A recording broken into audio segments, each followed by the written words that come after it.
Fala, empresário, Val Macedo aqui mais uma vez no podcast, e eu estou muito feliz porque eu estou recebendo aqui um empresário que é lojista, é um cara de sucesso, um cara que tem uma longa jornada no empreendedorismo, no mundo dos negócios, e eu tenho certeza absoluta que você vai nos agradecer por esse episódio. Afinal de contas, a maioria dos empresários que estão aqui, Dudu, são donos de lojas, são pessoas do comércio, pessoas que vivem o dia a dia do comércio.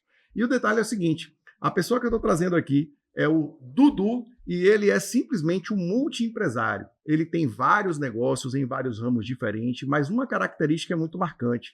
São negócios do comércio. Então, você que tem uma loja, se prepara que você vai aprender muito aqui nesse podcast, tá bom? Dudu, meu irmão, seja muito bem-vindo aqui ao nosso podcast. Estou muito feliz com sua presença. E vou deixar você se apresentar aqui para a galera. Quem é Dudu? Em primeiro lugar, agradecer essa oportunidade de estar aqui. Você é um cara que eu admiro. Eu já disse a você no privado e agora eu posso falar aí publicamente, pela sua disponibilidade. Você é um cara didático, você fala a língua do empresário, isso é fundamental. As pessoas que te seguem acreditam em você porque você fala com propriedade. Obrigado. O seu dia a dia está isso aí, você como gerente de banco de muito tempo, você consegue captar as dores do empresário e esse trabalho seu, esse dom que você tem, né, de passar, de dar caminho, de dar soluções, eu acho que é uma coisa que você está fazendo de bem, né, para a atividade econômica, viu? Mas meu nome é José Carlos Silveira, mas todos me conhecem como Dudu, né? E aí a gente é um apelido de infância que pegou e até hoje está aí, né? Tenho 59 anos, sou casado, 3 filhos. Netinhos. E netos também, 5 netos. E tenho já nessa luta aí, 82, vão que 43 anos já de estrada nessa vida aí de comércio. Cara, que maravilha, viu? Ou seja, você está vendo aqui que não é empreendedor de palco. A gente não está falando daquela pessoa que não vive a realidade e está dizendo o que fazer, né, Dudu? A gente está falando de uma pessoa que realmente vive o comércio há muitos anos, como você viu aí. E, Dudu, eu já vou chegar aqui, cara, aproveitando o tempo ao máximo, porque eu tenho certeza que tem muitas perguntas que vão vir de lá também. Então, eu já quero saber de você o seguinte, qual é o segredo do sucesso nos negócios, na sua opinião, Dudu? Essa palavra segredo é complexa, né, Val? Porque o empreendedor sabe disso e a gente começou com, né, a maioria absoluta do pessoal começa no tentativa e erro, naquele negocinho pequenininho, entendeu? Familiar. Eu comecei, no meu caso, eu com minha esposa, entendeu? Aí começamos a conseguir uma pessoa para atender e aí as coisas foram fluindo, foram acontecendo, mas o sucesso, na minha concepção, ele é feito de vários fatores. Mas alguns, assim, chamam mais atenção, né? O empreendedor de sucesso, ele tem que ter persistência. Sim. Ele tem que ter foco, né? Ele tem que acreditar no que ele está fazendo. Né? Ele tem que ter paixão pelo que faz. Né? Ele tem que ter paciência, resiliência. Então, é uma série e várias valências que a pessoa deve ter para que ele, né, tenha o sucesso. E também estudar muito, viu, Val? Sei. Hoje, né, eu digo sempre, até aos meus filhos, que a gente foi forjado num ambiente árido. A gente tinha poucas pessoas como você para orientar. Né? A gente tinha um cenário, né, de vários planos comerciais, vários planos do governo, planos econômicos, e a gente ficava assim perdido, né? E a gente não tinha esse suporte que hoje se tem, né? A internet está aí, né? Muitas pessoas interessantes, muitas pessoas que têm conhecimento, então estudem muito, se aprofundem, tenham conhecimento da área que você se propõe a atuar. Né? Essa questão, para mim, eu acho que é fundamental. Entendi. Ô, Dudu, você falou aí do Plano Collor. Você chegou a pegar aquela época do Plano Collor? Como é que foi isso aí? Meus amigos...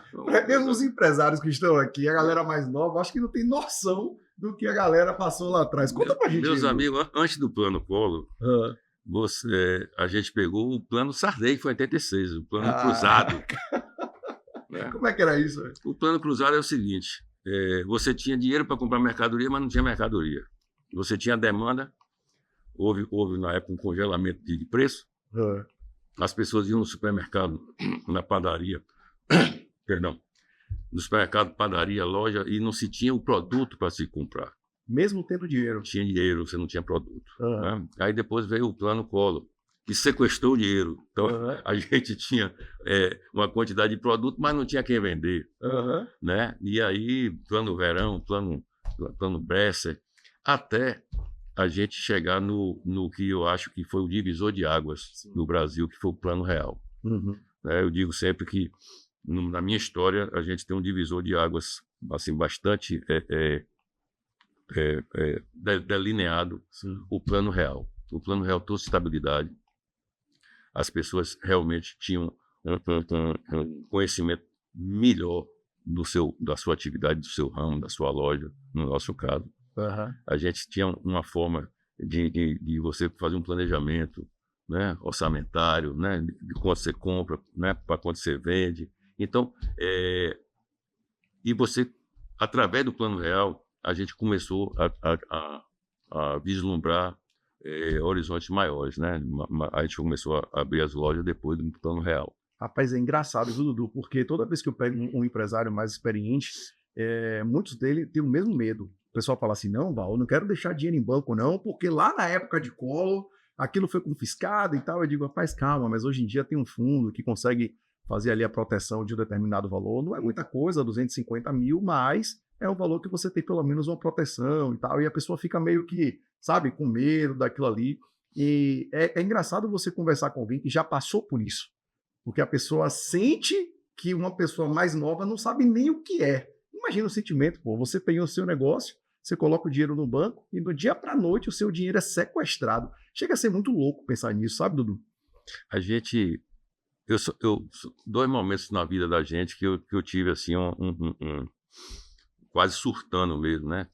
Como empresário. O primeiro foi esse Plano Collor, que você, de uma hora para outra, o que você tinha no banco ficou separado numa outra conta que você não tinha acesso. E você tinha as demandas que você já tinha contratado. Os compromissos e tal. E depois a pandemia. Foram dois momentos assim críticos, né, na nossa trajetória, que a gente realmente não sabia para onde focar, como continuar, entendeu? Então, eu digo que foram os dois grandes momentos de dificuldade extrema, fora o dia a dia. Rapaz, na pandemia, Dudu, eu vou te falar, eu tive uma experiência, você sabe, eu tive loja física também. Algumas pessoas aqui na internet, principalmente os mais novatos, eles não sabem disso, mas eu tive loja física e eu acredito que eu cometi um grande erro, sabe? Qual foi esse grande erro? Eu conversei na época com um empresário e esse empresário ele me deu um conselho. Ele falou assim, Val, pandemia chegou, você fecha a loja, demite todo mundo e você vai garantir a continuidade da sua empresa. E, Dudu, eu não fiz isso. Eu tinha alguns funcionários que tinham uma ligação muito forte e na época era novo para todo mundo. O que é que eu fiz? Mantive eles e comecei a derreter todo o histórico que eu tinha no banco, de investimento, de tudo, para manter aqueles funcionários. E passou mais ou menos 1 ano e meio, aquele valor se esgotou, até porque a quantidade de vendas, a adaptação na internet naquela época era muito limitada. E aí depois eu comecei até a procurar outras formas de investimento para conseguir manter o negócio. Beleza, voltou, passou o tempo, voltou. E tempos depois eu percebi que mudou completamente o formato de consumo dos consumidores. E os meus vendedores, aqueles que eu defendi na época, que eu mantive na empresa, eles não conseguiram se atualizar. E até hoje, quando eu olho para trás, das 2 lojas que eu tinha, uma a gente vendeu numa negociação, então beleza, faz parte do game. Mas a outra que fechou em função disso aí, eu fico olhando e falando assim, caramba, mas e se fosse hoje? Eu faria a mesma coisa? E até hoje eu fico, sabe, Dudu, me questionando em relação a isso. É porque, na realidade, era tudo novo, né? Eu acho que no mundo não se teve no mundo, principalmente no mundo moderno, não se teve nenhum parâmetro. Né? Parecido com o que a gente vive. A gente conversava e eu prestava muita atenção nas lives, né? Naquele tempo, as lives cresceram bastante e começaram a ficar muito mais repetitivas de várias pessoas. E a gente ia procurando se informar, procurando uma dica, né? Uma dica, uma luz, né? E estava todo mundo, viu, Vão? Estava todo mundo perdido. Né? Então, eu vou ser assim, bastante sincero e justo. Eu acho que o programa do governo de salvaguardar os empregos, para mim, foi o que salvou a economia daquele tempo. Sim. Na época eu tinha 140 e poucos funcionários, né? E a mesma coisa que você fez, eu tive que fazer também na época, né? Porque primeiro que a gente não tinha nem caixa para você demitir todo mundo, né? E segundo, que uma equipe é algo que você sentiu isso e por isso que fez. Uma equipe, o material humano é muito difícil você construir, né? E eu tenho lá nas nossas empresas, nós temos funcionários de 32, 30, né, 28. É uma história. Então, esse pessoal, eu tive que segurar, entendeu? Mentalmente, era um compromisso que eu tinha com eles. Sim. E também essa equipe, e aqui eu quero fazer um agradecimento, porque ninguém, em lugar nenhum do mundo, trabalha sozinho, não faz nada sozinho. Então, uma equipe interessante, uma equipe engajada, uma equipe que conhece o espírito e o projeto da empresa, isso é um ativo muito grande, muito forte. Muito grande, verdade. E eu, por ter muito tempo, né, a gente, né, em dado momento tinha um capital de giro, e eu sacrifiquei esse capital de giro de anos e anos e anos. Entendeu? Eu tive que até me dispor de alguns bens para a gente passar por aquele momento, porque eu acreditava que a gente ia superar. Sim. Né? É aquela história, né? Só que falar agora é fácil. Na hora. Hoje as pessoas, até os mais jovens, os empreendedores mais recentes, talvez eles não entendam e não tenham uma dimensão. Mas a gente, naquele momento, naquele momento eu tinha 17 lojas e eu só tinha uma operando, que é uma delicatessen que a gente tem, que foi como eu comecei a vida na delicatessen. Então só tinha, das 17 lojas, só tinha uma funcionando, e com todas aquelas normas de horário e tal, de limitações. Então, naquele dado momento, era instinto de sobrevivência. Né? E aí a gente teve também assim, muita habilidade de renegociar com os fornecedores. Os fornecedores, por a gente ter um histórico, né? Conheciam nossa índole, conheciam o nosso rate, nosso score, essa coisa toda que a gente, isso é importante, né? Que você trabalha muito isso com a sua audiência e seus seguidores, e foi o que a gente focou em passar por aquele momento. Sabia que em algum momento as coisas iam se acomodar. Focar na saúde, que era o mais importante naquele momento. A gente tinha uma preocupação com os nossos funcionários. A gente deu esse suporte, né? A gente manteve o pessoal em casa o máximo que pôde, até abrirem o comércio ser permitido a funcionar presencialmente. Entendeu? Então a gente teve a mesma coisa que você pensou, a gente também fez, salvaguardou a nossa equipe. Pessoal, né? E aí depois, para a gente tentar repor esse capital de giro, aí é uma outra história. É uma outra história. Que aí a gente até hoje está nessa luta aí, muitos bancos, a gente teve a possibilidade de nos ajudar nesse momento. E houve também os créditos do governo. Sim. Né, Pronamp, entendeu?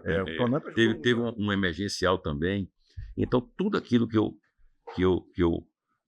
pude acessar, e isso aí, você mesmo é um defensor de que você tem que ter uma conta garantida, você tem que ter um relacionamento com o banco, você tem que ter uma linha de crédito. Tudo isso foi o que salvou a gente. Então, você empresário, né, ouça o que o Val fala, né, vocês têm que estar preparados para um momento de investimento, né, um momento de oportunidade. E isso, você nem sempre, né, ou na maioria das vezes, você não consegue um capital próprio. Exatamente. Estabilidade não existe, né? Não é verdade? Imagina, quem é que poderia imaginar que o comércio iria parar daquela maneira que parou? Mas, Dudu, eu quero te fazer uma pergunta Sim, um pouco amigo. mais reflexiva e que tem a ver com a sua história. Cara, você é um empresário hoje que você tem sucesso em vários ramos diferentes. A pergunta é a seguinte: como é que foi sua história até você chegar nesse nível? Conta pra gente aqui, como é que foi a história do Dudu Silveira? Nada espetacular, nada fantástico, porque, como você, Val, a gente não é. Eu digo sempre o seguinte: e tem os coaches, e esses coaches são um pessoal que é treinado em simulador, entendeu?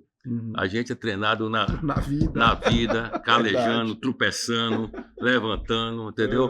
Com as alternâncias de temperatura e pressão que está aí, loucura e tal, e juro alto, Selic de não sei o quanto, inflação de não sei quanto. Então, nossa vida foi em cima foi forjada, né? Eu já disse dos planos do governo e tal. Então, a gente criou casca, né? Sim.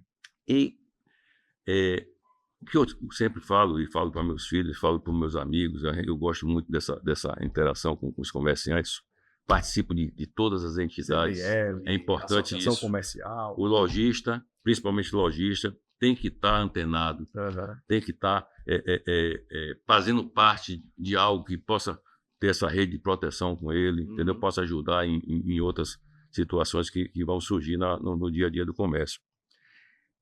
E é aquela história, Val, observação, feeling, time, estudo, né? Você tentar entender mais ou menos a dinâmica, porque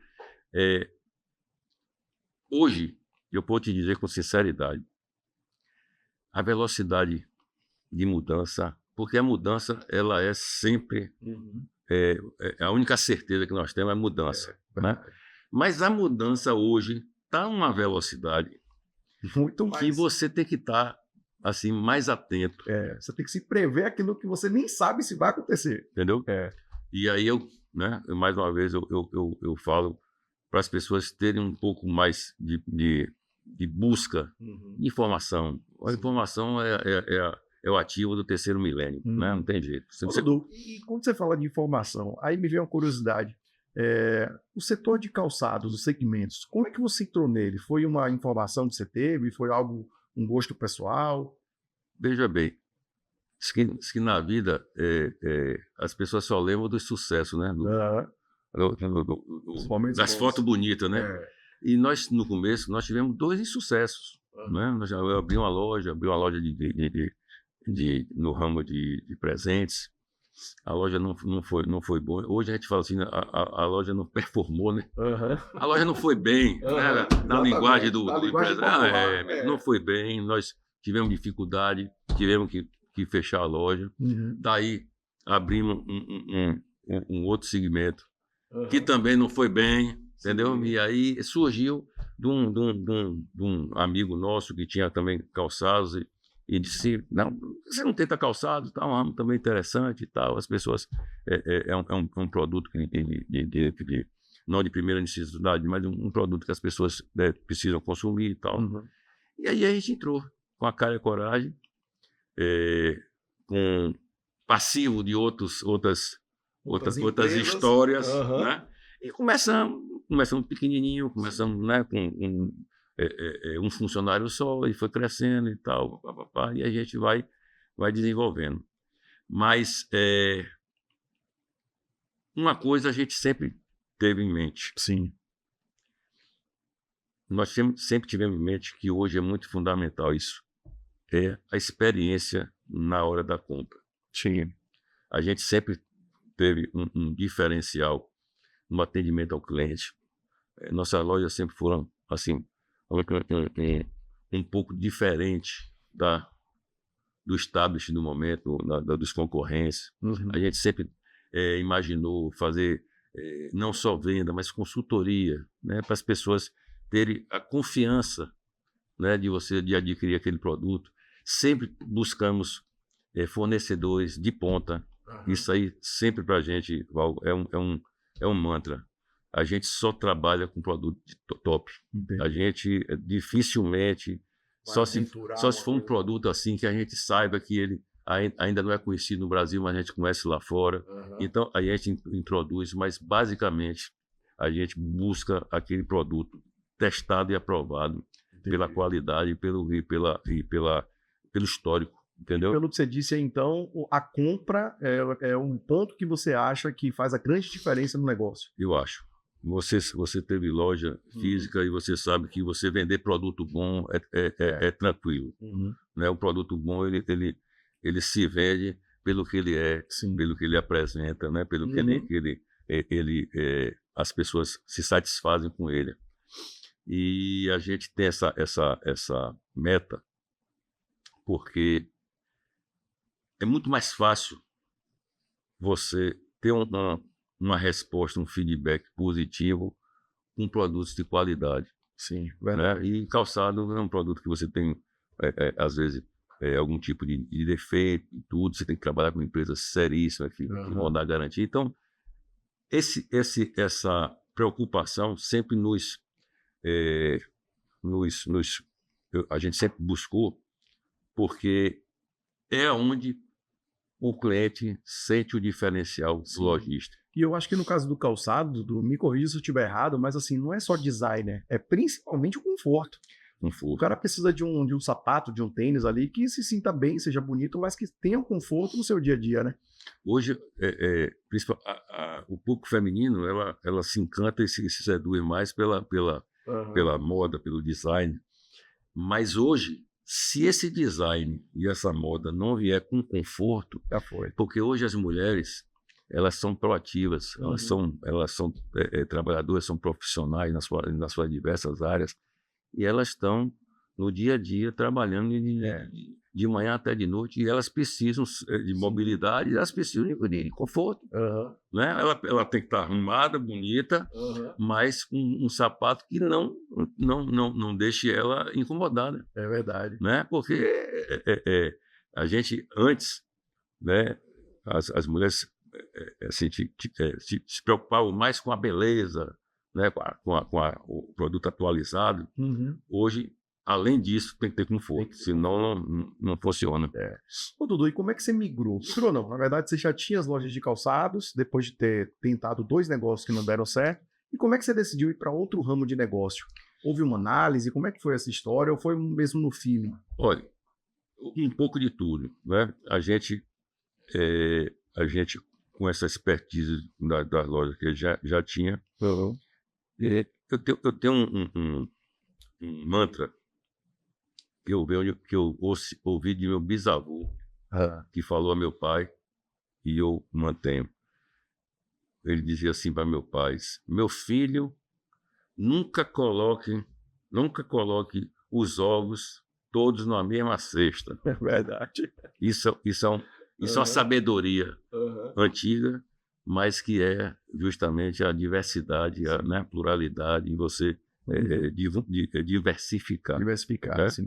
E dentro do que a gente trabalhava, e sempre no comércio, houve as oportunidades, né? A gente de marcas que a gente já trabalhava, as franquias, né? Que eram, a gente já tinha o relacionamento com esse ou aquele fornecedor, e identificamos nesse fornecedor uma capacidade de escalar a nível de você ter uma loja assim customizada daquele produto. Entendi. E aí, outra coisa também, né, que a gente tem que não pode deixar de manter, é o network. Né, que hoje, né, é uma moda, é muito interessante, mas que antigamente a gente falava que era o círculo de amizade. Né? Hoje a network é uma palavra mais bonitinha. Chique, né?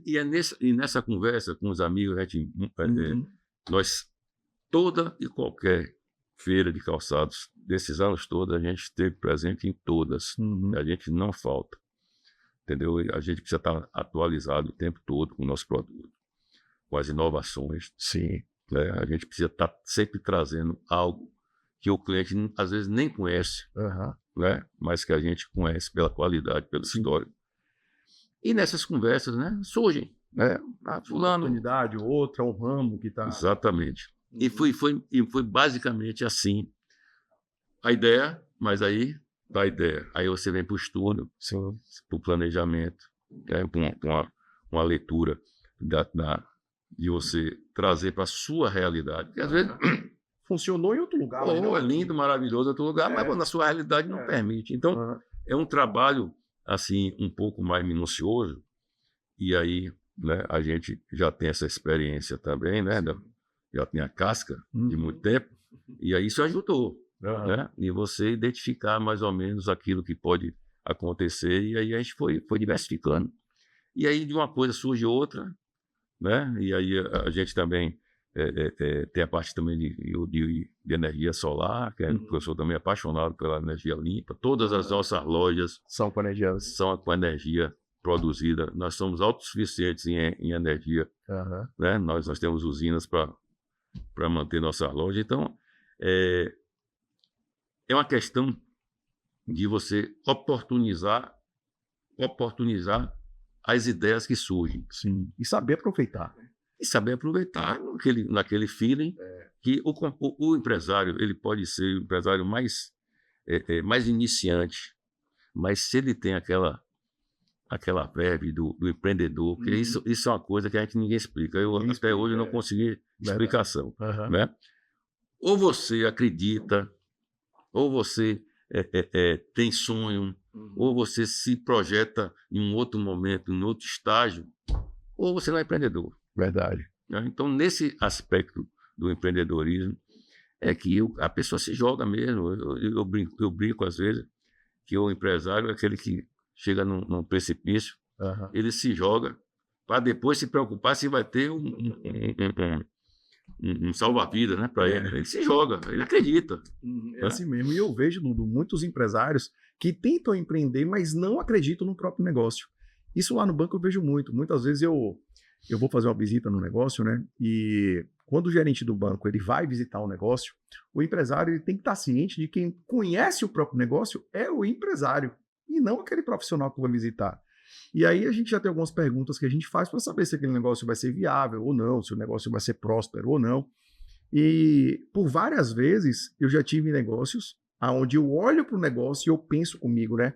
Cara, isso aqui vai dar certo, o negócio é bom. Aí eu pergunto para o empresário: e aí, meu amigo, como é que tá a projeção? Quanto que você vai crescer esse ano? O cara fala: rapaz, veja bem, então, eu não sei e tal. Eu digo: pô, mas como assim você não sabe? O negócio é seu. Você tem que confiar no negócio. O cara: não, é porque, veja, eu montei isso aqui porque eu precisava de uma renda e tal. Aí você já começa a olhar para o negócio e dizer assim: poxa, não tem muita clareza. Porque no fundo, o que vale é a mentalidade do empreendedor, na minha opinião, sabe, Dudu? Eu acho que o negócio pode ser bom como for, mas se o cara tiver uma mentalidade fraca, o negócio não prospera. Da mesma maneira que eu já vi ao contrário. Eu já vi, por exemplo, o pescador, aquele cara que tinha o barco, aquele cara que fornecia o pescado, e ele vivia daquilo a vida inteira, e no momento que ele teve um filho na operação, o filho dele passou a pegar aquele pescado e fornecer para os maiores hotéis da região. E hoje o cara é um gigante nesse setor. Então, assim, tudo por uma questão de mentalidade, o negócio era o mesmo, sabe? Inclusive, Dudu, falando aqui para as pessoas que estão começando, como você citou, né, novos empresários, a gente sabe que muitos lojistas eles não conseguem prosperar nos primeiros 5 anos. E a taxa de mortalidade dessas empresas são imensas. A pergunta para você que já tem aí tantos anos nesse mercado: qual o conselho que você dá para esse empreendedor que começou agora, o cara que está ali na batalha, começando, não ultrapassou aí dos 5 anos? O que é que você acha que é muito importante ele direcionar a atenção dele? Essa mortalidade do negócio, né, do empreendedor, ela vem muito em função de como foi criado o plano de negócio dele. Eu dou assim, né, no meu caso, eu tive muita ajuda e continuo tendo ajuda. Eu acredito muito no Sebrae, entendeu? O Sebrae é uma ferramenta fantástica. Verdade. É uma entidade, né?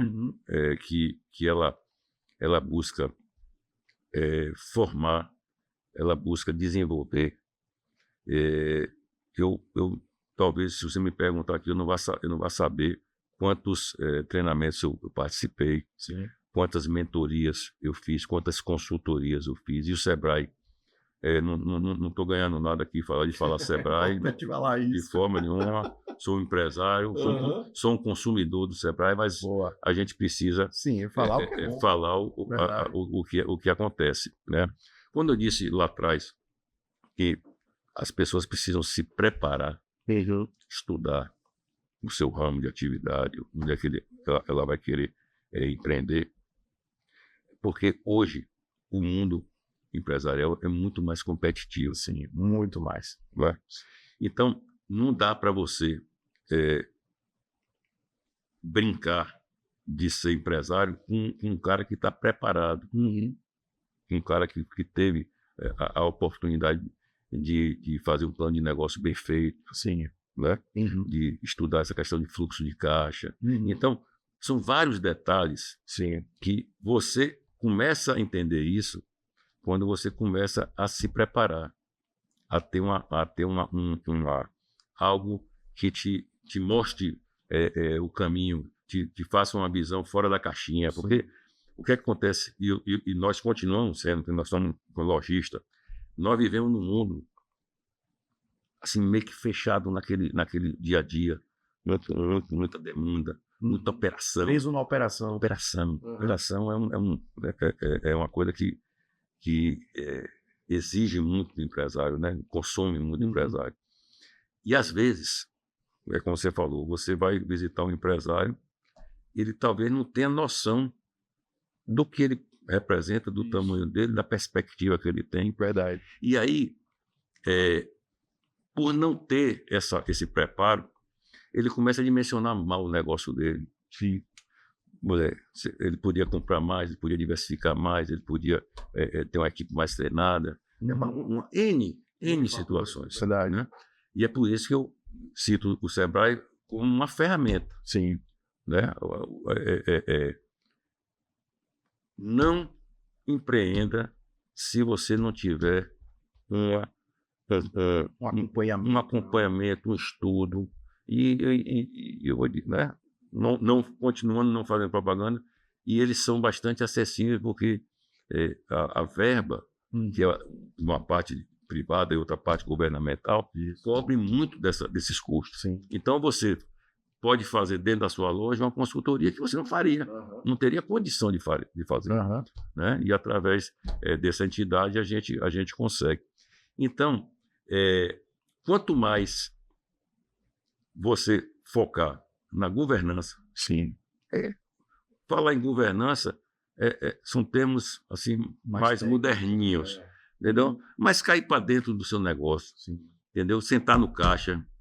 Uma coisa que me salvou na pandemia, eu vi uma live de um cara que diz assim, eu não vou nem me lembrar do cara, que foi foram tantos que e ele dizia assim, sente no caixa, o caixa é o rei, the cash is king, ele ainda fala assim em inglês, sente no caixa. E na realidade, essa é uma expressão que para o comerciante ela é fundamental. O caixa e, por consequência, o fluxo de caixa, isso é fundamental. Muita gente não tem sucesso porque não sabe dimensionar esses dois fatores, o caixa e o fluxo de caixa. Verdade. E isso a gente vai tomar ciência quando você começa a se aprofundar, né? Você estuda uma consultoria, entendeu? Então, para diminuir essa mortalidade, meu amigo, treinamento, capacitação, né? Consultoria. Você vê que, assim, existe um padrão, né? Eu sempre falo isso, sabe, Dudu? Eu acho que até hoje já vieram vários especialistas aqui e eu nunca entrevistei uma pessoa que dissesse o seguinte: olha, eu não estudo, olha, eu não me capacito e eu continuo tendo sucesso. Então, os padrões, eles existem. Então, para você, cara, que está aí, que é empresário, que está começando um negócio agora, lembre sempre disso, irmão. Não existe bala de prata. Eu sempre falo isso, Dudu. Não existe bala de prata, não existe segredo. Não existe aquela fórmula que você vai colocar na sua empresa e o negócio vai dar resultado eternamente. Não, cara. Agora, o que existe? Estudo, capacitação. Você está vendo aqui de um cara que ele vive isso na prática há muitos anos. Ou seja, para de acreditar também naquelas pessoas que dizem o que você deve fazer, mas que não vivem isso na prática, pô. Porque o que vale é isso. Tem um amigo meu, Dudu, que... Vou até mandar um abraço para ele aqui, o Marcelo Germano, gosto muito dele. Marcelo Germano, ele faz um trabalho fantástico. Ele é dono do EAG, Empresa Autogerenciável. E ele tem um programa de capacitação no sul do país, se eu não me engano é Florianópolis, onde é uma imersão. Ele leva os empresários para passarem 3 dias se capacitando justamente para essas questões técnicas, fluxo de caixa, EBITDA, tudo que você possa imaginar. E o empresário sai de lá revigorado, preparado. E o que eu acho mais incrível, e faço aqui uma propaganda até para o Marcelo, porque os empresários saem de lá sempre com um resultado muito maior do que entraram. Ou seja, o negócio é rentável. Muitas vezes depende do empreendedor ter esse olhar mais estratégico. Você falou uma coisa que, na minha opinião, é muito do dia a dia do empresário. O cara fica imerso na operação e o cara não tem tempo para olhar de cima o próprio negócio. Sendo que as decisões que vão mudar a sua empresa são as decisões estratégicas e não as decisões operacionais, na maioria dos casos. Né, Dudu? Com certeza. Eu acho que esse é o ponto fundamental. E você, voltando ao que eu disse, você hoje tem a oportunidade de você estar em sua casa, naquele momento que você tem, né?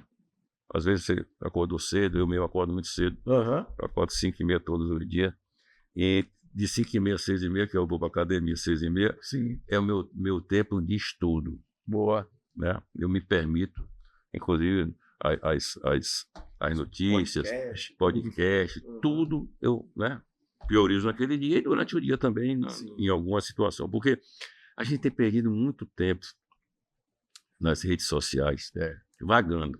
Na verdade é vagando, né? Você fica ali só. Verdade. E existe muito material bom. Muito. Né? Muito material que não é tão bom, para não dizer ruim, mas muito material bom. Né? E eu acho que hoje ficou muito barato a informação. Muito barata a informação. Hoje, com pouca coisa, você consegue uma captação, você consegue uma capacitação, você consegue um insight, entendeu? Você pega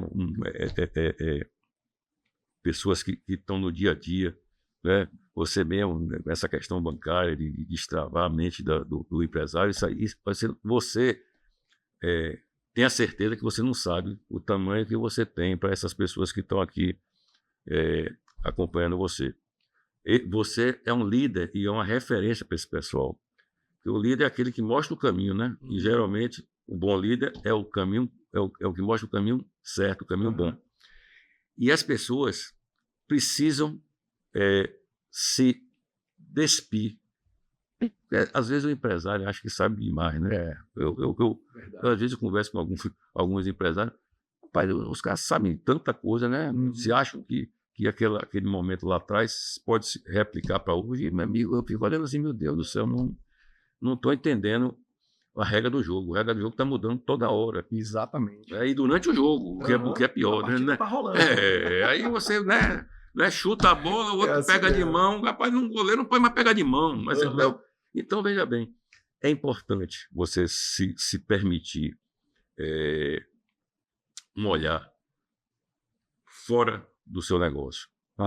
O operacional consome, tira a gente um pouco até da realidade do dia a dia, mas é importante demais você ter esse olhar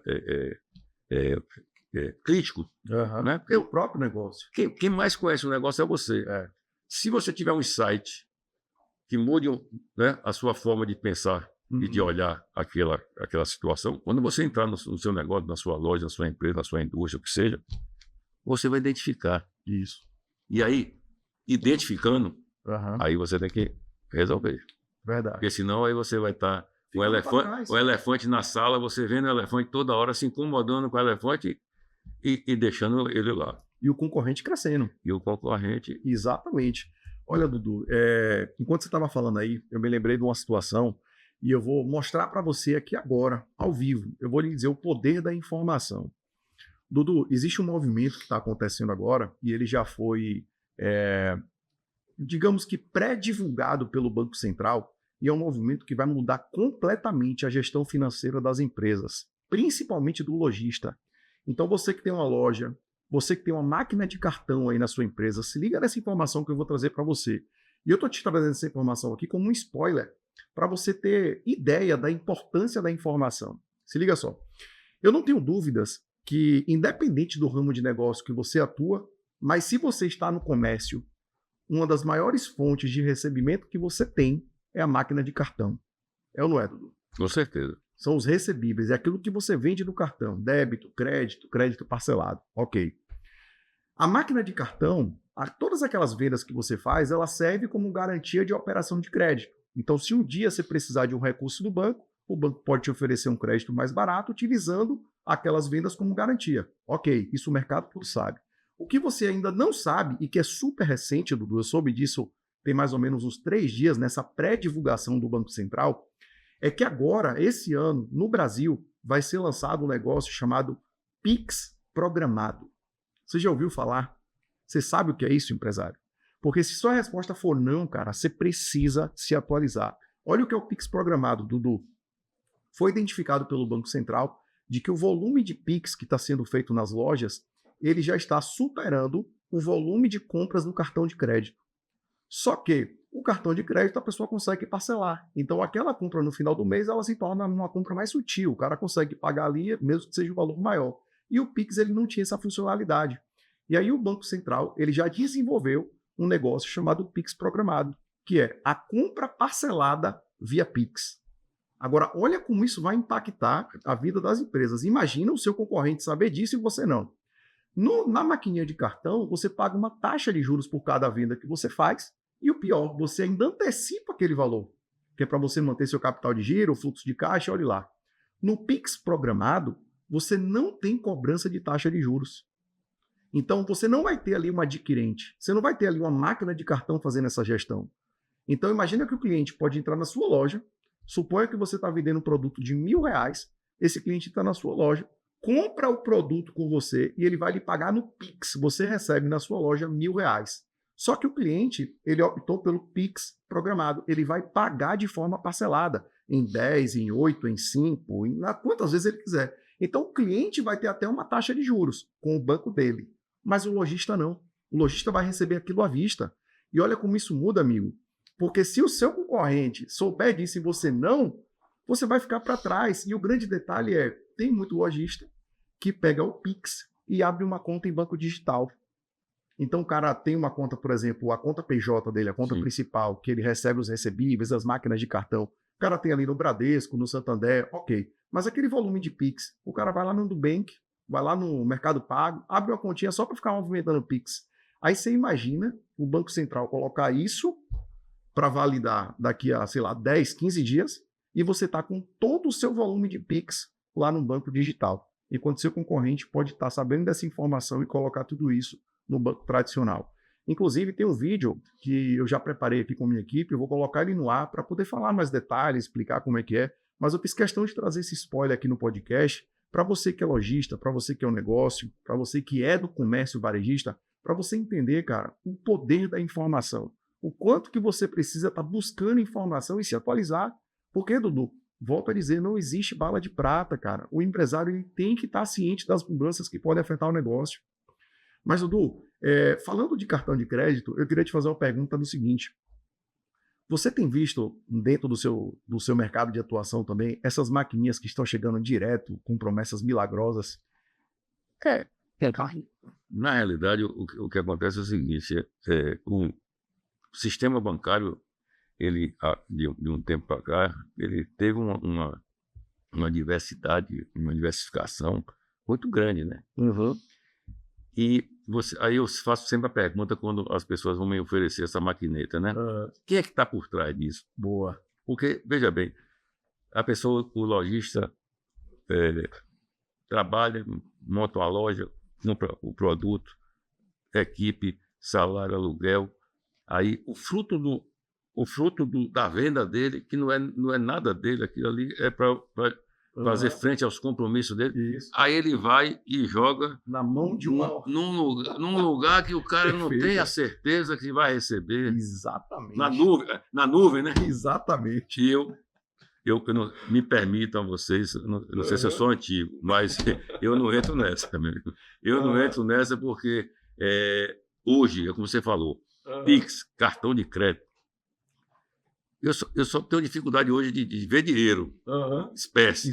Mas é Pix, cartão de crédito, cartão de débito. É isso aí. Né? É a moeda e é o recebível do lojista, do empresário, no caso. E aí você pega isso aqui, joga na mão de um cara de uma empresa aí, uma maquininha, sei lá, roxinha, azulzinha, sei lá como é que o pessoal chama, e eu... Qual a garantia que você tem disso? eu não consigo, eu não tenho essa coragem, não. Não, eu até falo assim, ó, você quer tirar uma prova? Faça o seguinte, independente da cidade que você mora, eu te faço um desafio. E eu falo aqui abertamente, Dudu, procure as 2 maiores empresas da sua cidade varejista, as 2 maiores, independente da cidade, e veja naquela loja dela se ela está usando uma maquininha dessa aventureira ou se ela está usando uma máquina convencional, tradicional, uma máquina que oferece ali um recebível garantido dentro do banco. Só faz essa pesquisa, depois você fala pra gente. Não, Dudu? Não, é muito complexo isso, Val.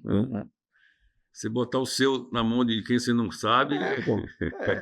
Não, é complicado. Mas, Dudu, falando agora um pouco de pessoas, você é um empreendedor que você tem várias equipes diferentes em vários negócios, né? Como é que você faz para gerir e alcançar essas metas mensais? A gente tem vários segmentos, né? E cada segmento tem uma dinâmica própria. Sim. Algumas lojas são franquia, né? Outras são lojas próprias. E a gente tem uma concentração na administração. Ela é concentrada, a gente tem um escritório central do grupo, mas o operacional é diversificado. Como é que chama? Em cada loja. Pela dinâmica. Né? Você tem que ter, nós temos, né, uma estratificação normal, que é o gerente, a supervisora, e aí a gente trabalha com as metas individuais, né? Caso a caso, né? É todo um planejamento prévio, e eu digo a vocês, lojistas, empresários, meu amigo, quem não tem meta não está sabendo onde é que vai. Se você pega um carro, eu digo sempre aqui, ó, você pega um carro, vou aqui para o Rio de Janeiro. Sim. Aí chega no caminho, eu entro não sei aonde, entro aqui, entro acolá, você nunca vai chegar no... Nunca. Então, se a sua meta é chegar no Rio de Janeiro, então, meu amigo, ó, você foca na sua meta. Isso aí. E você vai chegar. E o vendedor, no meu caso, né, de lojista, o vendedor ele tem que ser orientado para buscar um objetivo. Boa. E a meta é esse objetivo. E você... através de treinamento, mostrar a ele que aquele objetivo, aquela meta, vai monetizar ele. Então o pessoal fala, eu às vezes não entendo muito assim, não, fulano está desestimulado.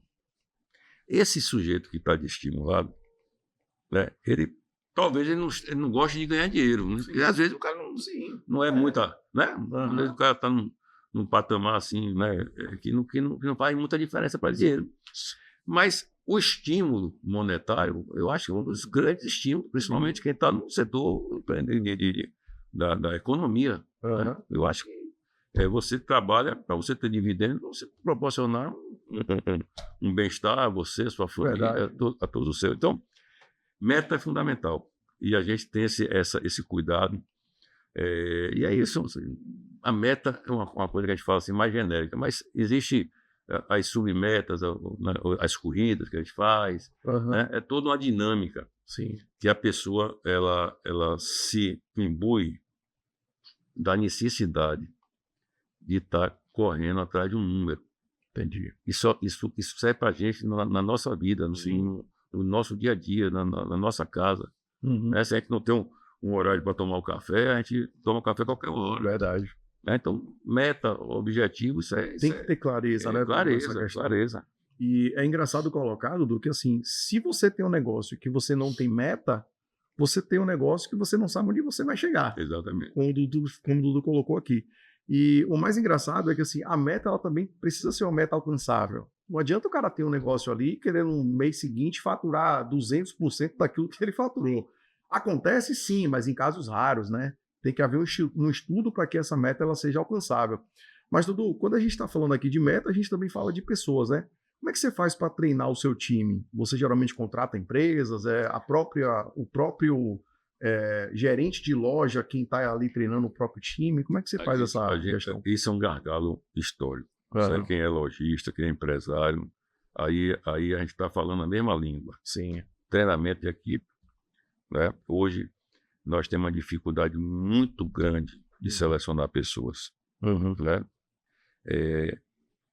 Alguém já até mencionou isso, que nós estamos vivendo um apagão de mão de obra. Sim. Mão de obra talvez seja o fator limitante de crescimento. Não é Brasil, já estou falando isso a nível mundial. Sim.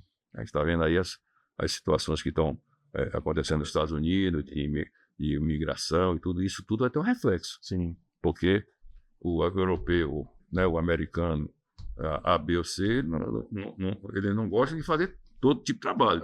Né? E aí, essa questão vai aumentar ainda mais a dificuldade de você encontrar pessoas que queiram se propor ao mercado de trabalho. O treinamento, ele não é nem uma obrigação, ele é fundamental, é oxigênio. Fazer parte da história do empresário ali, né? Eu acredito nisso e vivo isso há muitos anos. O ambiente empresarial é a escola da vida. Você recebe, às vezes, funcionário, colaborador, que ele não teve noção de quase nada na vida dele, ou por não ter oportunidade de estudar, ou ter estudado e não aproveitado a informação. E ele chega com essa demanda de informação, às vezes informações básicas. Básico, é verdade. E aí é por isso que eu sou assim, uma pessoa que acha que uma das grandes questões da empresa é a função social. Eu acredito nisso e vivo isso. Sim. Né? Você oportunizar pessoas, você ser agente de mudança na vida das pessoas. Verdade. Né? Você, às vezes, pega uma pessoa que ela entra num cargo de entrada, um cargo de começo, e ela vai galgando dentro da empresa, né? Aquela cargos e salários e carreira. Aquilo é fundamental. Aquilo você dá dignidade à pessoa. A pessoa que tem uma vontade, uma perspectiva, sabe onde quer chegar, e ela agarra aquilo ali com unhas e dentes. Verdade. E muitas vezes você pode mudar uma geração com isso. Uma geração. Imagina que você tem ali uma geração, a gente sabe que isso acontece. A avó era uma pessoa que fazia o trabalho braçal, aí a filha passou a ser, e muitas vezes é uma oportunidade dessa que você dá, a pessoa consegue direcionar ali a trajetória dela, da vida dela profissional, para um outro caminho que vai mudar as próximas gerações dela. Não, o trabalho, eu acho que é a coisa mais importante que existe na relação fora a família. Eu acho que o trabalho dignifica o homem, dignifica a família, as pessoas se sentem produtivas, se sentem úteis. E o trabalho permite que o ganho delas, elas possam mudar a vida, elas possam entrar numa faculdade, entendeu? E escalar a nível pessoal, entendeu? Então, eu acho que, mais do que achar, tenho certeza que o treinamento ele é fundamental, e é isso que a gente faz. A gente tem, tipo, uma planilha, né?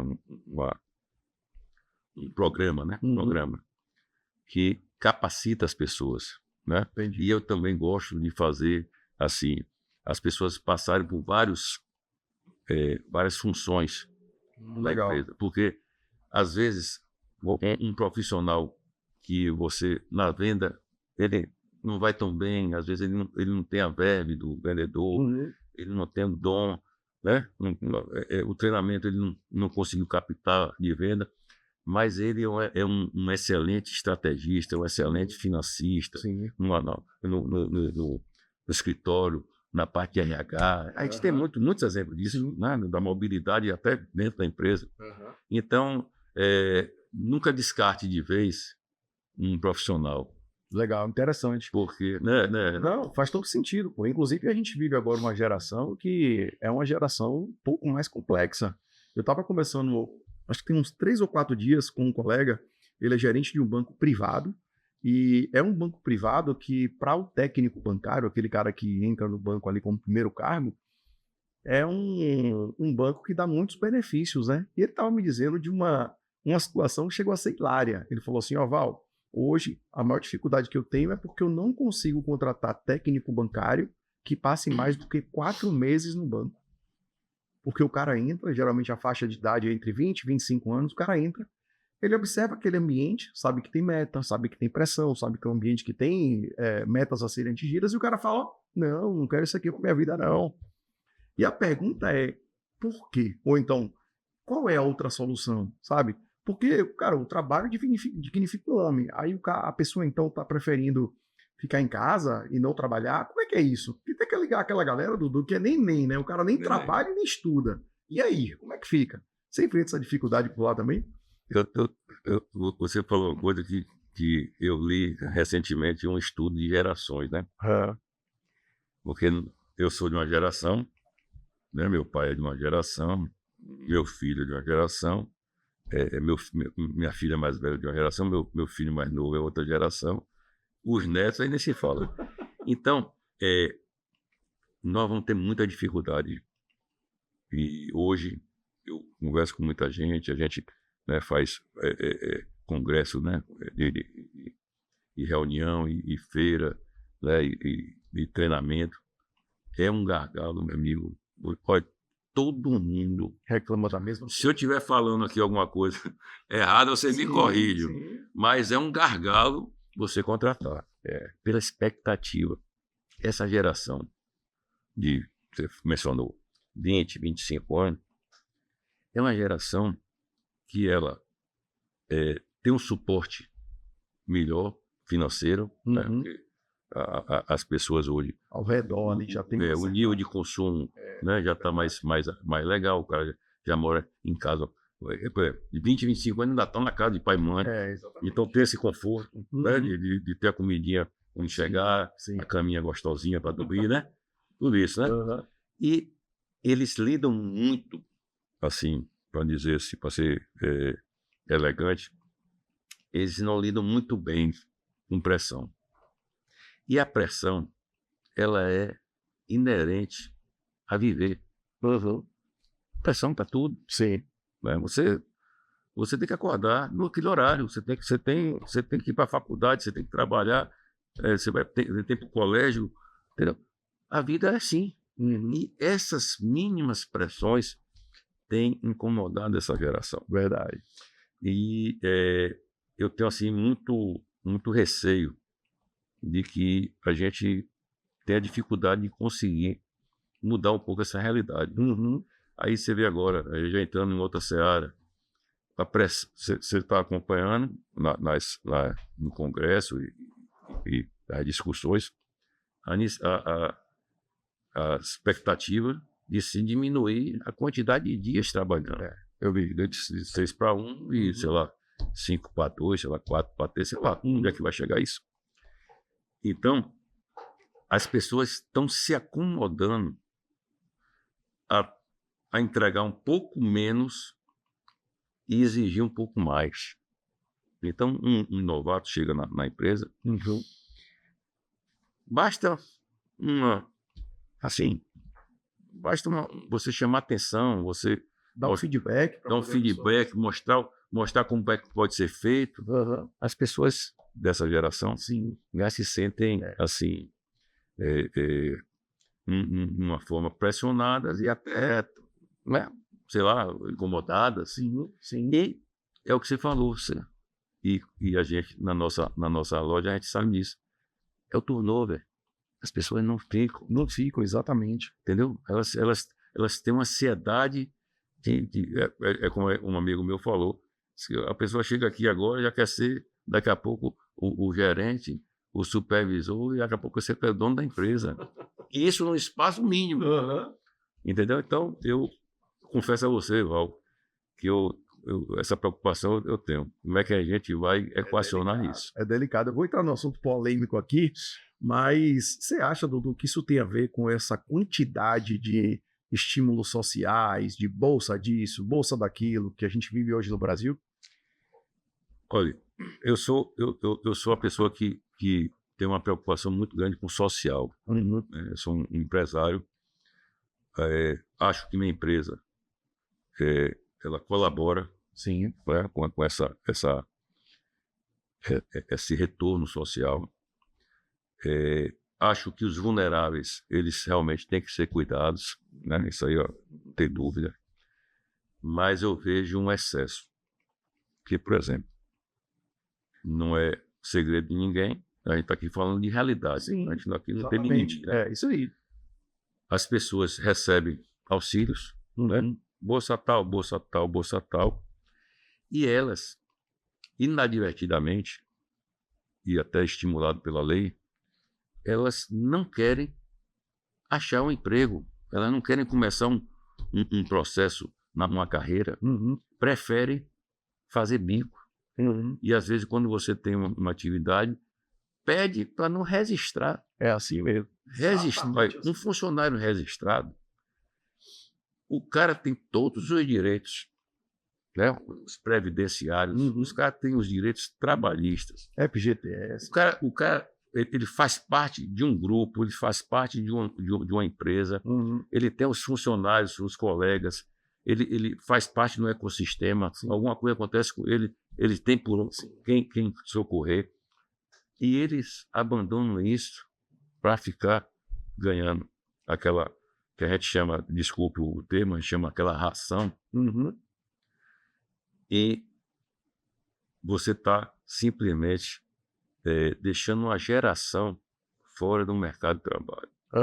E o que é pior, aí agora já é uma coisa mais macroeconômica. Sim. Essa pessoa que está ganhando esse auxílio e ela não está podendo, às vezes até por um sentido enviesado, né? Eu acho que a própria lei que proíbe isso, se não tira o auxílio, eles estão se esquecendo o seguinte: essa pessoa ela não está contribuindo com a previdência social. Isso. Vai se criar uma situação insustentável. Exatamente. Porque esse pessoal que está ganhando... Não fecha. Não, e esse pessoal que está ganhando essa bolsa, lá na frente, eles vão utilizar do benefício da aposentadoria sem ter contribuído. Isso. Então, eu acho, né, até por uma questão assim, de inteligência, de planejamento de futuro das pessoas, que você, mesmo ganhando aquela bolsa, que você, né, conseguisse uma colocação no mercado de trabalho, que não fosse, naquele primeiro momento, retirado. Que era como se fosse um estímulo, sabe, meu amigo? Você está tendo essa bolsa, mas você, entrando no mercado, você vai ter um plus, você vai ganhar o seu salário mais a bolsa. Sim. Até chegar num momento que ele não precise mais daquilo ali. Ótimo. Cumpriu a função social do auxílio. É isso. Porque a função social do auxílio, na minha concepção, não é perpetuar aquele estado de momento, né? Mas, pelo contrário, salvaguardar aquele momento que ele está passando aquela dificuldade, mas dando perspectiva para que ele saia daquela situação. Exatamente, perfeito. Né? Então é o que eu vejo. E olha, Val, a gente que mora em interior, eu vejo as pessoas se acomodando. Demais. É segunda, terça, quarta-feira, as pessoas na rua, em barzinho. Eu olho aquilo ali com a dor, que eu vejo que são gerações que a gente está perdendo. É verdade. Porque se a pessoa com 20, 30 anos não tem aquela energia de correr atrás de construir o seu futuro, imagina, com 40, com 50, meu filho. Não vai. Entendeu? Então, eu me desculpe, eu sou muito crítico nessa situação. Não, mas eu acho que isso que você colocou, Dudu, é uma realidade que vários empresários estão aqui assistindo. Inclusive, eu vou pedir para que vocês comentem aqui embaixo se essa é uma realidade que atinge também o seu negócio, que atinge aí na sua cidade. Porque, é como você disse, sabe, Dudu, eu vejo que o auxílio, ele é encarado pelas pessoas como se fosse um teto. E o cara ele não quer perder aquele teto. Quando, na verdade, deveria ser encarado como um subsídio. O subsídio básico, mínimo. É o mínimo. É verdade. É para a pessoa não passar fome, mas projetar uma outra situação. Exatamente. A mesma coisa acontece também com os MEIs, o microempreendedor individual. E aqui eu vou dar um recado para você que é MEI, cara. Você precisa entender que você, enquanto MEI, aquilo ali foi criado somente para você começar. Você não precisa segurar a sua empresa e, não quero extrapolar meu limite dos 81 mil de faturamento, porque eu vou passar a pagar imposto. Meu amigo, o seu negócio está clamando para crescer. Tô muito cuidado com isso, porque é uma realidade também. Poxa, eu conheço empresário com grande potencial, o cara tem 4 CNPJs BEIs, 4, um em nome de cada pessoa. E quando eu converso com ele, eu falo, amigo, cara, você tem um futuro brilhante pela frente, olha seu negócio, tá implorando crédito. Não, mas eu não pago imposto. Aí é complicado, volta a questão da... Ele tá com âncora. a questão Ele tá da nadando com a mentalidade. âncora. Exatamente, pô. Mas, Dudu, mudando um pouquinho de assunto aqui, falando um pouquinho agora de e-commerce, né, relacionado aí ao comércio. Eu tenho certeza que os empresários que estão aqui, lojistas também, eles também têm essa dificuldade. Então a pergunta é a seguinte, no mundo de e-commerce cada vez mais agressivo, como é que você está fazendo para poder ter sucesso, e é um sucesso constante que a gente vê nos seus negócios, e seu negócio está sempre prosperando? Val, o e-commerce é um desafio mundial. Né? É um desafio de mudança de comportamento. Eu vi recentemente um estudo sobre essa própria geração que nós estamos falando aqui, que é a geração que praticamente mais consome o e-commerce. As pessoas estão assim, num nível de comodidade, de pedir até o produto de supermercado. Comida nem se fala, né? Esses delivery da vida aí nem se fala. E também para os produtos de loja. Sim. Né? O que essa pergunta, essa resposta eu não tenho. Mas o que eu tenho são esforços que a gente vem fazendo. Boa. Né? Porque agora mesmo, né? Ontem, o Mercado Livre lá investiu bilhões, não sei o que e tal. Eles estão vendo que é um mercado em expansão. Sim. Mas eu acredito ainda. Eu acho que eu sou um pouco ainda nostálgico. Sim. E acredito realmente que nós somos seres sociais. Né? Eu acho que o ser humano ele nasceu para se relacionar, para ver e ser visto. Né? A pandemia, num primeiro momento, deixou as pessoas mais em casa e as pessoas se acomodaram com aquilo ali. Aí agora o home office e tal. Mas isso está gerando, e você já viu em conglomerados grandes, até agora os Estados Unidos mesmo, proibindo, né, aquela quantidade do home, né? E eu acredito que as pessoas precisam investir na experiência de loja. Perfeito. Experiência de venda. Né? Deixar suas lojas atrativas. Né? São investimentos sensoriais. Instagramáveis. A pessoa tocar o produto. Né? O vendedor, eu repito, não é vendedor, ele é um consultor. Ele precisa demonstrar o que o produto se propõe a entregar. Né? Então, o conforto da sua loja, você tem que se preocupar com o conforto, com a iluminação, né? com a inovação. Né? As pessoas não se permitem mais perder tempo esperando, né? Alguma loja de fluxo, olhar essa questão de fila. Tudo isso aí trabalha para jogar o seu consumidor para o e-commerce. E a gente tem que... A gente não precisa ajudar, né? A gente tem que dificultar esse processo. Né? Então, é o que a gente faz. Nós temos também plataformas do delivery. A gente tem metas de venda do cliente em casa para entregar, entendeu? Chega um produto, uma novidade, a gente manda, a gente tem essa conexão com o cliente, isso é importante. Mas fundamentalmente é isso. Eu não tenho essa resposta. Eu estou em busca. Agora, essa busca você não pode ficar parado. Você tem que estar buscando com energia. Mas eu acho que só o fato de você ter a questão da experiência do cliente na loja, isso faz muita diferença, cara. Muita. Eu vou dar um exemplo, sabe, de um momento que eu estou vivendo. Eu tive uma experiência de compra de um relógio online e que não foi legal. o relógio não era aquilo que eu queria. E aí eu fui numa loja aqui para poder verificar o mesmo modelo de relógio. Cara, eu tive uma experiência tão boa de atendimento, de, sabe, experimentação do produto e tal, que eu me senti mal educado se eu não consumisse o produto ali naquela loja. Por mais que a internet ela tivesse com um preço até melhor. Eu me senti, falar, pô, não seria legal da minha parte, não seria ético da minha parte, se eu, depois desse atendimento que eu tive aqui, fosse para lá comprar. E ali eu adquiri o produto na loja. E outra coisa, Val, você vai comprar uma camisa, vai comprar uma calça, um sapato, ali você, porque a internet, basicamente, eu quero comprar esse copo, aí eu vou pesquisar esse copo, pesquisar esse. Quando você vai na loja física, você tem ao seu dispor a consultora de venda, que vai te mostrar um leque de opções, que às vezes você olhou esse copo aqui, na sua cabeça você fechou nesse copo. Mas quando você chega lá, você vê tanta variedade, pô, esse copo é bonito, mas tem outras tantas. Então, essa questão da experiência, eu acho que, assim, se você me pedir para resumir, né? E não sou eu que estou dizendo, né? Só os estudos que estão demonstrando, né? Você sabe que essa questão do varejo é uma pesquisa constante, né?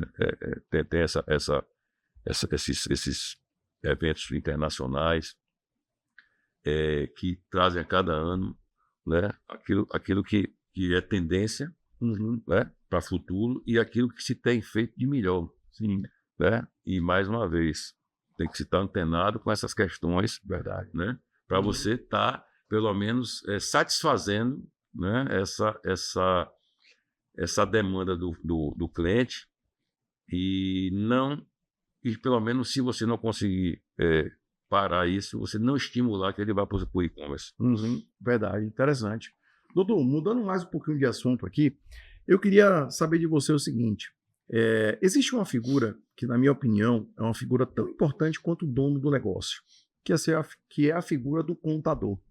Queria saber de você, qual a importância do contador no seu negócio? Qual a sua opinião sobre o profissional de contabilidade? Meus amigos, veja bem, vocês comerciantes e empresários, nós precisamos ter não só três, mas basicamente a gente precisa ter 3 profissionais top de linha para nos atender. Né? A gente precisa ter um médico para a gente, né, qualquer situação de saúde. A gente precisa ter um advogado. Boa. E o empresário, ele tem que ter um contador.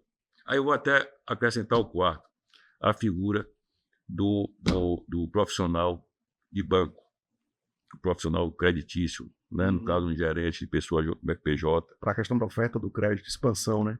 Não só da oferta, mas do mix, né? De você entender qual é a sua necessidade, porque uma situação que ajuda um cliente A não é a mesma do cliente B. É verdade. E aí o profissional, né, o gerente PJ, que outro dia eu estava conversando com minha esposa e disse que eu estava passando mais tempo conversando com o meu gerente PJ do que com minha mulher.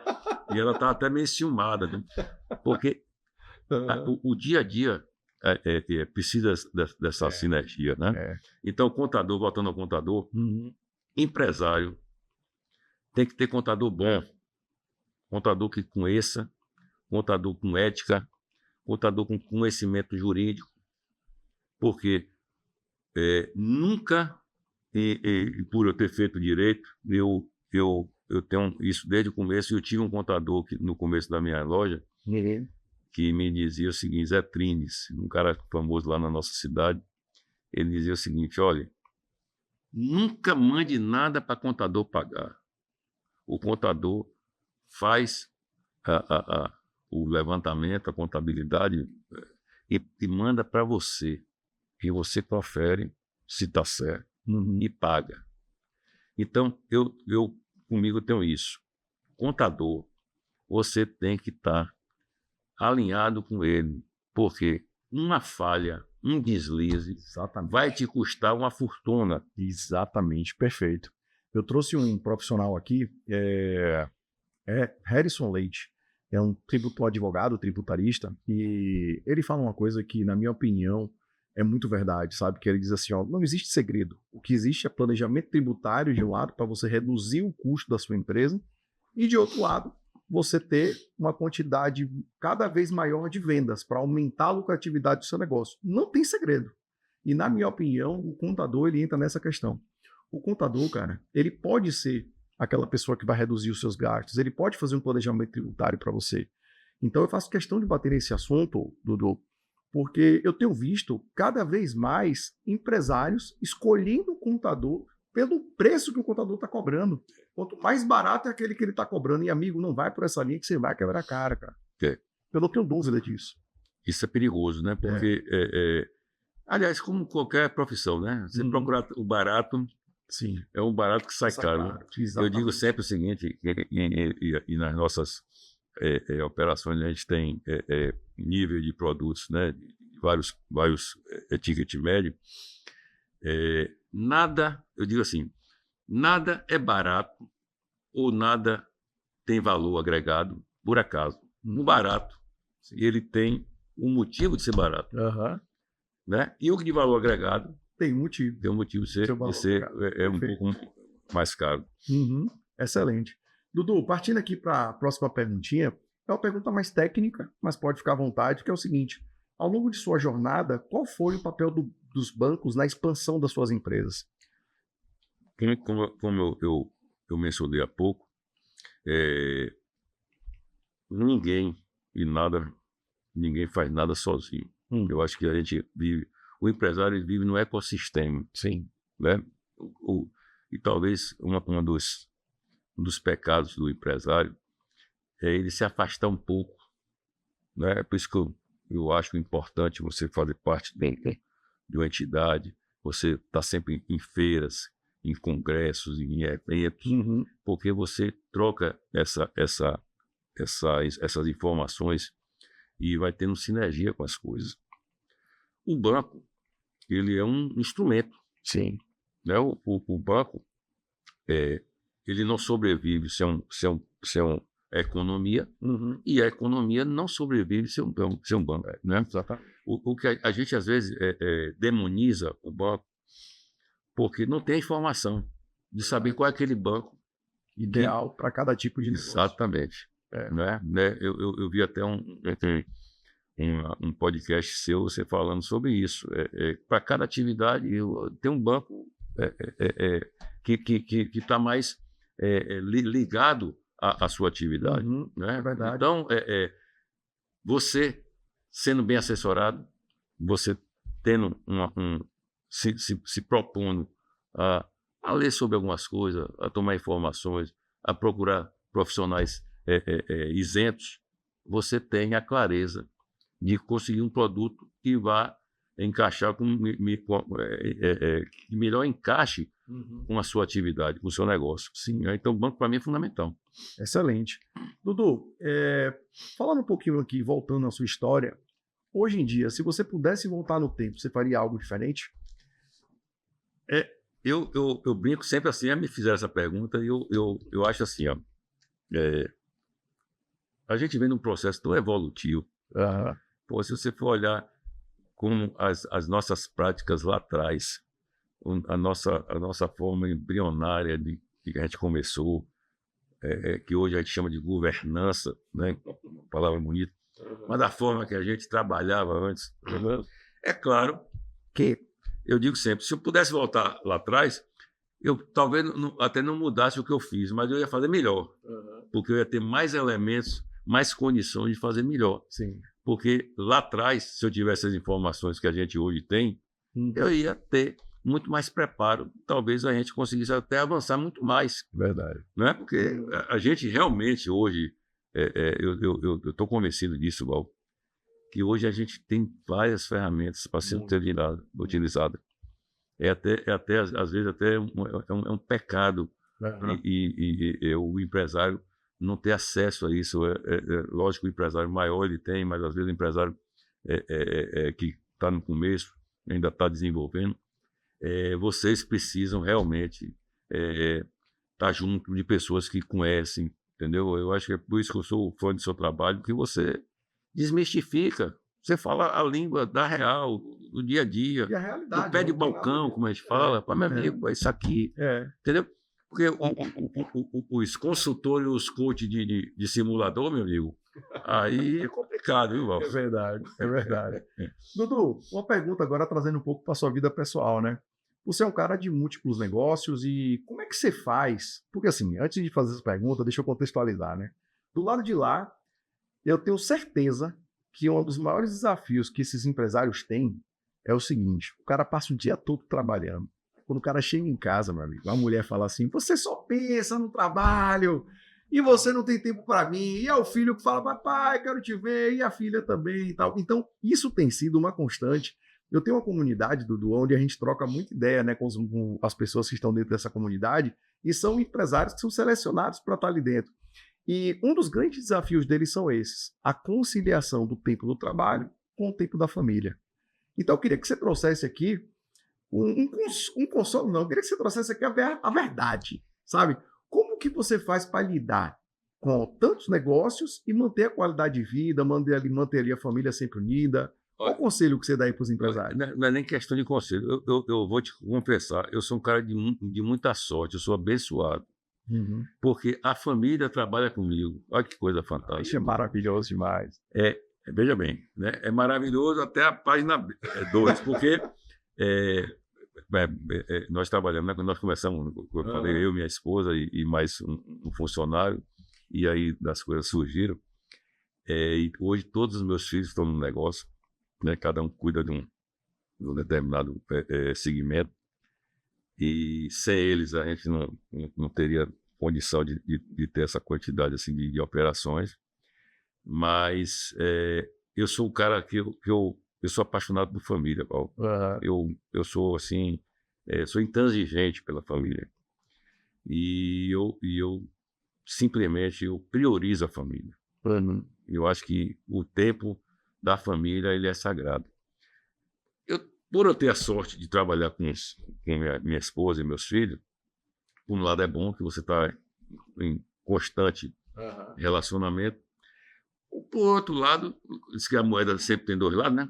Por outro lado, você chega em casa, se você não tiver o cuidado de separar o PJ da pessoa física, aí você, meu amigo, leva trabalho para casa. E a gente tem buscado, nesses 40 e poucos anos que a gente tem de estrada, e até hoje eu não consegui, viu? A gente tem buscado separar um pouco, né? Os problemas do negócio, as demandas do negócio, e quando a gente chega em casa. Mas eu vou te confessar que é difícil. É difícil. E lá em casa a mulher não reclama de quando eu dou atenção a ela, reclama às vezes da gente estar discutindo do trabalho lá. Entendeu? Mas quem puder, né? Se for possível, né? Eu sempre digo o seguinte, que você trabalhar com a família tem muita coisa que não é tão bom, né? Que tem também seus perrenguezinhos, né? Seu desafio, mas é fundamental. Até porque você tem o seu núcleo familiar conhecendo o seu negócio. Verdade. E aí a sucessão, ela é natural. Natural, perfeito. E né, é uma das demandas também do empresariado, é sucessão. Né? Então eu sou assim, muito abençoado, porque e aí, né, aquela história, né? Talvez não responda a sua pergunta, que o pessoal queria, né, responder como é que ele dá mais atenção à mulher. Mas no nosso caso a gente tem essa facilidade, viu, Val? Não, mas eu acho, cara, que assim, foi um aprendizado, sabe por quê? Nos bastidores aqui, eu vou contar para vocês que ele confessou para mim que uma das coisas que ele mais gosta de fazer na vida é viajar. E ele falou assim: Val, em todas as minhas viagens, eu faço questão de levar todo mundo, levar toda a minha família comigo, porque é o que eu tenho de mais importante, é o que a gente vai levar. Então, usufruir da família nos momentos bons é maravilhoso. Então, Dudu, eu não esperava uma resposta diferente. E eu te conheço, eu vejo isso, assim, sempre vejo você, sua esposa, seus filhos ali unidos, e isso é muito legal. Eu tenho certeza que é o objetivo de todo empresário. Agora, nem todos têm a oportunidade de poder trabalhar ali junto com a família, né? Mas eu acho que a lição que fica é poder estar com a família independente do horário, e priorizar a família. E outra coisa, aí, já que, agora tirando meu exemplo, né, que trabalho com a família, mas aí eu vou dar uma dicasinha. Sim. Qualidade. Se você tem meia hora, 1 hora, você foque naquele momento que você tem para dar atenção à sua esposa, a seus filhos. Porque hoje a gente está sendo bombardeado de informação, de coisas que a gente tira a nossa atenção e tal, muita demanda. E às vezes chega em casa e a gente não fecha aquele ciclo do trabalho. Né? Aí a esposa está reclamando com razão. Porque você chega em casa e aí o pouco tempo que você tem com a família, você ainda continua trazendo negócio para casa, conversando, respondendo e-mail, não sei o quê. Então, se for para dar um conselho, não, que conselho não se dá, mas se for para dar uma sugestão, foque na qualidade, né? Não na quantidade de tempo, mas na qualidade. Boa, excelente. Olha aí. E aí, empresário, tá gostando? Tenho certeza que sim, né? Mas, Dudu, não terminou ainda não, tá? Uma pergunta bem pessoal, mas eu gosto de fazer essa pergunta porque é uma pergunta que faz com que quem está do outro lado da câmera consiga enxergar com mais clareza e até falar assim, poxa, velho, tá aí, eu não faço isso na minha rotina, eu não faço isso no meu dia a dia, eu vou pegar essa ideia. Então, conta pra gente como é que é a sua rotina. Tipo assim, acordou, malhou, leu, como é que é a sua rotina? Você faz como durante o dia? Não, a nossa rotina é uma rotina relativamente extensa, né? Eu acordo cedo, eu acordo 5h30. Como eu disse a você, né, de 5h30 até 6h30, eu atividade física? Eu utilizo para estudo, né? A sim. atividade é 6h30. Aí de 5h30 a 6h30 a gente, né, estuda alguma coisa e tal. Minha mulher também acorda também no mesmo horário, e ela também, né, vê as atividades dela e tal, e começa, ela é religiosa, ela gosta de ouvir a oração dela, bota numa missa e tal, essa questão que é importante. Outra coisa, depois eu vou comentar sobre o tripé, né? Esse tripé é importante. E aí, vou para a academia, volto, tomo meu banho, eu tomo meu café, e aí começo de casa, aí eu começo a trabalhar mesmo em casa. Aí é aquela história, né? Me antecipando, fazendo minha agenda, né? Direcionando mais ou menos o que eu tenho para fazer. Né? A gente tem um roteiro, né, que eu divido nos dias da semana, e aí vou ticando o que não consegui fazer no outro dia, né, coloco na próxima agenda, e essa questão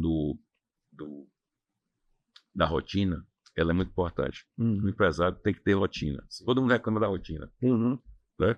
Mas quando a gente sai da rotina, a gente reclama porque está com falta da rotina. Verdade. Né? Então, você direciona, porque a gente fala sempre de meta, né? Meta para funcionário, meta para gerente, meta. Você tem que ter suas metas. Né? O empresário, ele tem as metas internas dele, o que ele tem para fazer, o que ele tem para desenvolver, né? As reuniões, né? De qualquer forma, você tem que preparar alguma situação ou outra.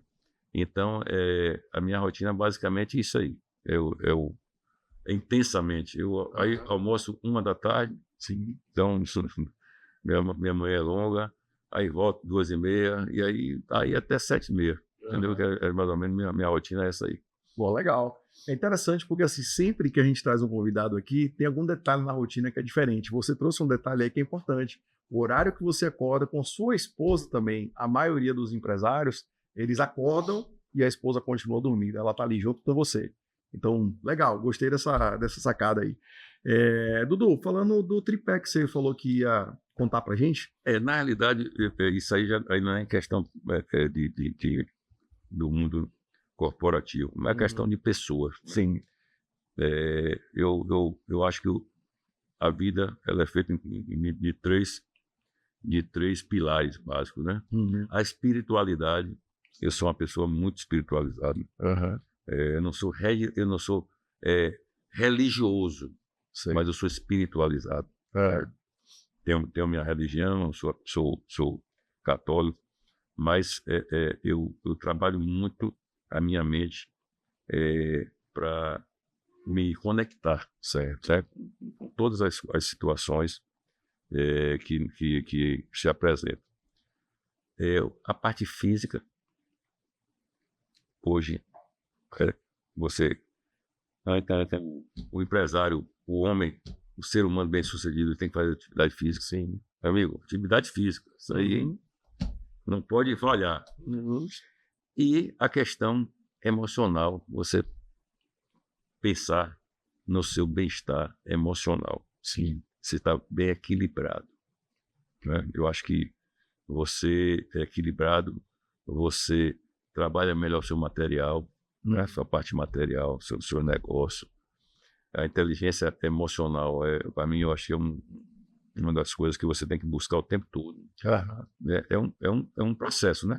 Ninguém está 100%, mas você tem que estar sempre buscando, né? Sempre evoluindo. Porque quem está do outro lado está sabendo que o nosso dia a dia é intenso, né? São vários desafios, são várias questões que às vezes nos tiram um pouco da paz, até do sério, mas você tem que estar mentalmente forte. Verdade. Para saber, e a gente comenta muito assim, ó, tudo na vida tem um preço. Se você tem uma família legal, se você tem uma casa que te dá conforto, se você tem uma empresa, se você tem a condição de você viajar, tudo isso é o preço. Você tem que pagar um preço para isso. E o preço é o dia a dia. Sim. Estressante, né? Às vezes com notícias que não são boas, né? Com resultados que não são bons, né? Isso aí faz parte. Né? E aí é aquela história, você não pode imaginar que você vai chegar num ponto que isso aqui para mim não dá certo mais, já não estou me aguentando mais. Não tem isso. Você todo dia tem que ter uma demanda.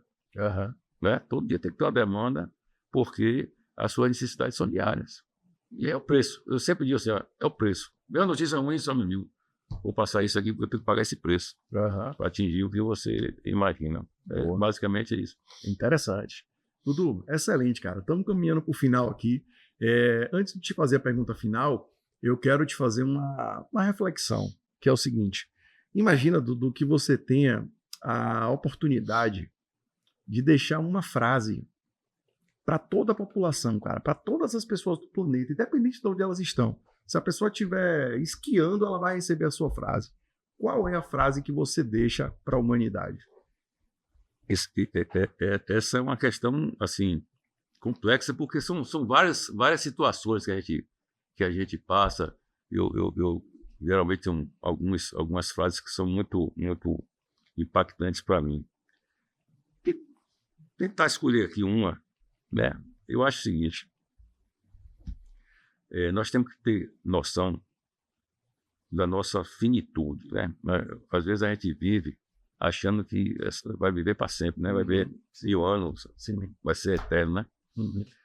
E nós às vezes não tomamos conta que a gente está aqui de passagem. A gente chegou no momento, tem uma estrada que a gente não sabe quando finaliza.